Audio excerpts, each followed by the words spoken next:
You just brought a baby home. Your dog, who's been the center of attention for years, is now standing in the doorway, staring at this tiny, noisy, strange-smelling creature that everyone is suddenly obsessed with. You're watching carefully. You're nervous. You've heard the stories. Dogs who get jealous. Dogs who snap. Dogs who can't adjust. And you're trying to read your dog's body language to figure out whether this is going to work or whether you've just introduced a problem that's going to define the next year of your life. But researchers studying canine responses to human infants, social cognition in dogs, and infant-directed behavior across species have found that what happens when dogs meet babies is far more nuanced than jealousy or acceptance. Your dog isn't deciding whether to like the baby. They're trying to categorize what the baby is. And depending on how their brain answers that question, their behavior will follow one of several distinct patterns. Let's start with what makes babies chemically and behaviorally distinct from adults, because your dog is detecting differences you're not consciously aware of. Babies smell different. Their skin produces different compounds. Their sweat, their breath, their diapers, all of it creates a scent profile that's unfamiliar to a dog who's only lived with adults. Babies sound different. Their cries are higher pitched, more urgent, more variable than adult vocalizations. Babies move differently, jerky, uncoordinated, unpredictable. All of those variables, scent, sound, movement, are things dogs use to assess and categorize living things. And when all three are outside the normal range, the dog's brain has to do extra work to figure out what category this creature belongs in. Is it a small human? Is it prey? Is it a vulnerable pack member? Is it a threat? The answer isn't automatic. It's learned. And how the dog learns, it depends almost entirely on what happens in the first few days and weeks. There are a few common response patterns. Let's go through them. The first is immediate acceptance. Some dogs meet the baby, and within hours, they're lying next to the crib, following the parents when they carry the baby, positioning themselves nearby when the baby is on the floor. These dogs have categorized the baby as a pack member, specifically, a vulnerable pack member who needs protection. This response is most common in dogs with strong caregiving instincts, breeds that were selected for nurturing behavior, herding dogs, retrievers, some guardian breeds. The dog isn't jealous. They're engaged. They're treating the baby the way a wolf would treat a pup, with attention, proximity, and protectiveness. That's not anthropomorphization. That's documented cross-species caregiving behavior. But here's the critical part. Even dogs who accept the baby immediately need supervision. Because protective behavior can cross into guarding behavior, and guarding behavior can become possessive. If a dog won't let other people approach the baby, if they growl when someone reaches toward the crib, if they become tense and vigilant in a way that escalates rather than settles, that's not safe. It's resource guarding. The dog has categorized the baby as theirs, and they're defending that resource. That needs immediate behavioral intervention. The second pattern is avoidance. Some dogs meet the baby and want nothing to do with them. They leave the room when the baby cries. They don't approach when the baby is nearby. They keep their distance. This isn't rejection, it's discomfort. The baby's sounds, smells, and movements are triggering stress or confusion, and the dog is managing that stress by creating distance. Avoidant dogs aren't dangerous, but they're not bonded either. They've categorized the baby as not my concern, and they're opting out. This is actually one of the safer patterns short-term, but it's not sustainable long-term, because the baby will eventually become mobile, will approach the dog, and the dog who's been avoiding will suddenly be cornered. That's when bites happen, not out of aggression, out of panic. The dog has no experience interacting with the baby, no positive associations, and when the baby crawls toward them, they freeze, then snap. The solution is gradual, controlled exposure. Let the dog observe the baby from a distance. Reward calm behavior. Let them sniff baby blankets, baby clothes. Build positive associations slowly. Don't force interaction.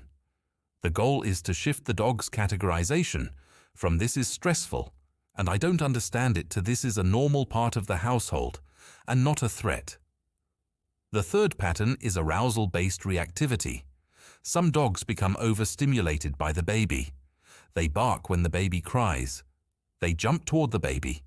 They try to lick, mouth, paw at the baby. This isn't aggression, it's excitement. But excitement in a 50-pound dog directed at a 10-pound infant is dangerous. The dog doesn't intend harm, but intention doesn't matter when a paw to the face can cause injury. These dogs have categorized the baby as interesting, maybe even as a potential playmate, and they don't have the impulse control to modulate their behavior. The fix is management and training. The dog needs to learn calm behavior around the baby. Sitting gets reward, lying down gets reward, approaching gently gets reward. Jumping, barking, mouthing gets nothing. No punishment, just removal of opportunity. Over time, the dog learns that calm behavior produces access to the baby and arousal produces distance. The behavior shifts. The fourth pattern, and this is the one that worries people most, is predatory interest. It's rare, but it happens. Some dogs, especially those with high prey drive, see the baby's erratic movements and high-pitched sounds, and their predatory sequence activates. Staring, stalking, intense focus, stillness followed by a sudden lunge. This is different from all the other patterns because the dog isn't categorizing the baby as a pack member, or a stressor, or a playmate. They're categorizing the baby as prey. This is not a behavior you train out. This is a behavior you manage by never allowing unsupervised access, ever. Dogs with predatory interest toward infants should not be left alone with the baby under any circumstances. That doesn't mean the dog is bad. It means their brain is wired with a predatory sequence that's being triggered by infant stimuli, and the risk is too high. Some families can manage this. Others rehome the dog. Both decisions are valid. Now let's talk about what happens as the baby grows, because the dog's behavior often changes as the baby becomes a toddler. Babies are passive, they lie in one place, they're carried, they don't interact much. Toddlers are active, they grab, they pull, they invade space. And dogs who were perfectly tolerant of the baby sometimes become reactive to the toddler.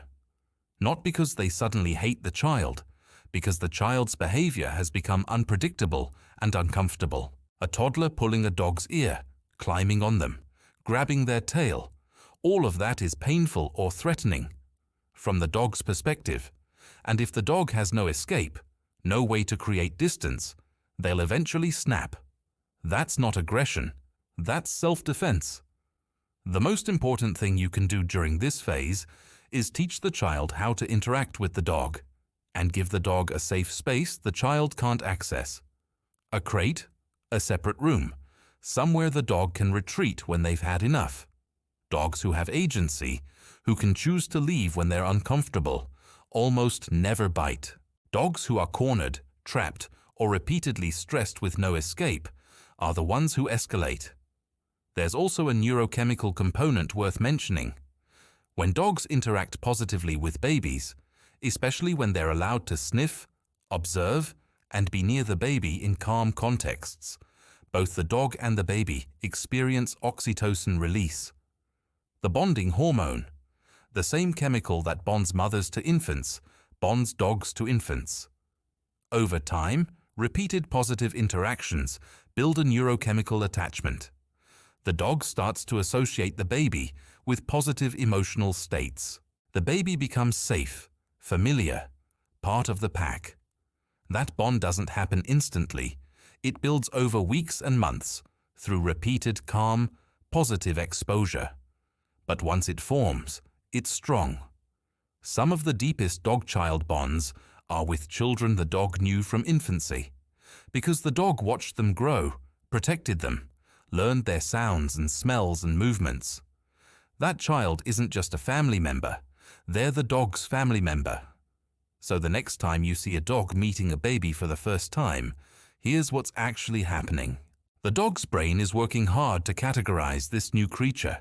The sounds are unfamiliar, the smells are unfamiliar, the movements are unpredictable. The dog is trying to figure out whether this is a pack member, a threat, a playmate, or something else entirely. And their behavior will reflect whichever category their brain lands on. Your job isn't to force the dog to love the baby. It's to manage the introduction carefully, reward calm behavior, provide escape options, and give the dog time to build positive associations. Some dogs bond immediately, others take months. Both are normal. But the one thing that's never safe is assumption. Don't assume your dog will be fine. Don't assume they'll be aggressive. Watch, supervise, manage, and give the relationship time to develop. Because when it works, when the dog and the child grow up together, when the bond forms across species and across years, it's one of the most profound relationships either of them will ever have. If this changed how you see dogs meeting babies, subscribe and drop a comment. Did your dog accept your baby immediately, or did it take time? And if you've ever wondered why your dog seems to know when you're sick before you do, that's the next video. And the science of scent detection will show you your dog can literally smell illness. And it's not magic, it's biology.